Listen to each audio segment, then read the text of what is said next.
So if you look at the gap in between your engine cover and your battery, just look down into the engine and you'll see this little plastic cap. Hopefully you can see that okay on the video, just there. And that plastic cap is on the end of the dipstick tube, so you can just see it there. And that is the dipstick location for your transmission fluid. So here's the cap removed. It does just screw into place. As you can see, it's actually got a thread on it, so just unscrew it in the normal manner and that will pop off. You can see on the top there, for dealer use only. Now what you would expect to normally find when you pull this out is a dipstick attached to the end of it, a standard metal dipstick, just like your oil dipstick.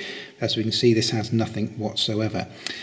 So to measure the level of your oil, you've got a couple of options. You can either buy a dedicated transmission fluid dipstick, and they're quite expensive, $25 to $35 or more.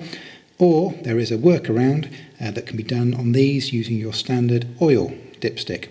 And we're producing a video on that, so if that's of interest to you, we'll add a link below this video. Just scroll down to the info section below and we'll add a link for you there.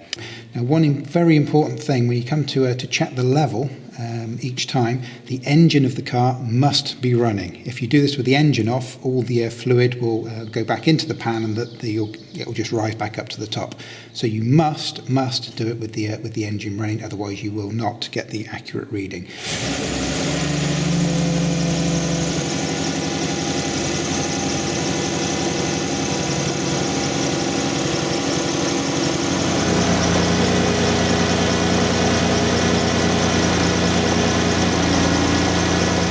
So there you go. I don't know if you can see that clearly. I'm just around the top of the cold mark.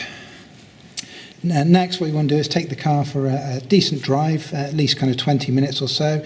A good blast around the block, get all those gears working. Come back and then you can check the warm levels as well, compare those. If you're worried that it's looking a little bit low, don't fill it straight away. Leave it overnight until the next day. Come out the next morning when it's cold again and then check your cold level. And if that is also showing that it's slightly low, just top it up a little bit. But that's it. That should see you well. Thank you very much for watching, guys. We hope you've enjoyed it. Hope it's been useful for you. Please subscribe to our YouTube channel if you'd like to support us, and we'll see you again in the future. Thank you.